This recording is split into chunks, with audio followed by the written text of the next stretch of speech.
Vive tension ce vendredi matin à Cafoufeuille que les gangs ont une nouvelle fois attaqué. Les affrontements entre policiers résidant dans la zone et les bandits auraient fait au moins un mort. À Savane-Pistache et dans ses environs, l'enfer des gangs continue. Depuis le début de ces affrontements en 2022, la situation ne fait que se détériorer. Ils sont de plus en plus rares, les riverains qui tentent de s'opposer aux bandits dans ces quartiers. Il y a moins de 24 heures, une jeune fille a été atteinte d'une balle perdue alors même qu'elle se trouvait chez elle. Quelques jours auparavant, un policier a été également tué par balle, ce qui témoigne de l'aggravation de la situation. Au moment même de notre visite, des détonations retentissaient. Toutes les activités sont paralysées dans cette zone où il est possible de distinguer des impacts de balles dans les murs des maisons abandonnées par les habitants. C'est dans ce contexte que des riverains ont donné une conférence de presse ce vendredi dans le but de tenter d'attirer l'attention une fois de plus sur cette situation. Et nous regardons tout, l'État n'a pas de responsabilité.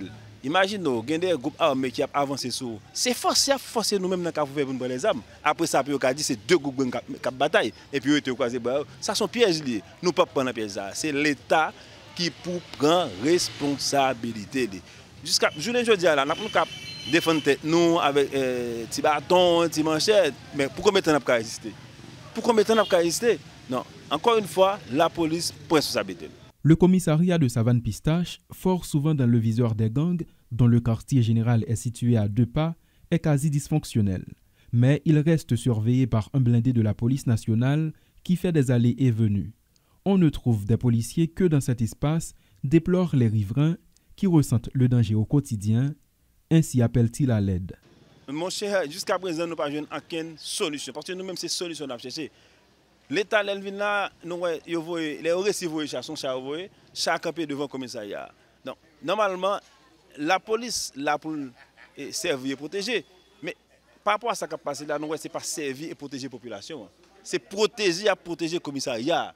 Imaginez, à 5 mètres d'un commissariat, bandits installés là. C'est là où on fait abri. Donc, et puis, derrière, c'est Kaimounio qui a boulé.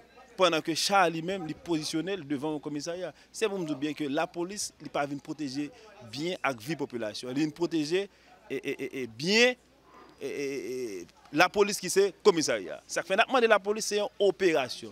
Tout autant que la police, par responsabilité, elle fait une opération là, nous pas camper. Le marché de la zone, qui vendait toutes sortes de produits alimentaires autrefois, est totalement fermé. Les tréteaux des marchands devenus inutiles s'entassent. Une seule marchande était sur place lors de notre visite. Elle évoque son calvaire.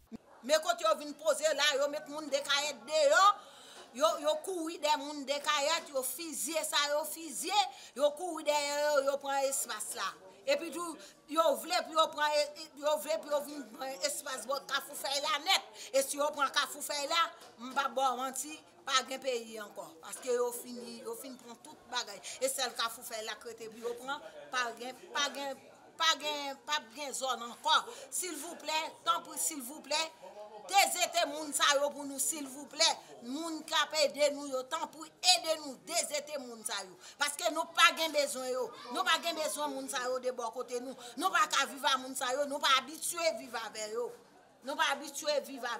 Ainsi, les riverains projettent-ils de reprendre leur mouvement de mobilisation dans les rues dès la semaine prochaine dans le but de forcer les autorités à entendre leurs revendications. Prenez en compte là, mon cher, c'est à même côté, Kafousaï. Mais stratégiquement, nous pas trop de détails sur pas comme manifestation. Parce que là où il n'y a rien, l'État perd ses droits. Pour leur part, les responsables semblent se désintéresser de cette réalité. On dirait même qu'ils attendent le verdict de l'ONU et l'envoi d'une force internationale pour s'en préoccuper.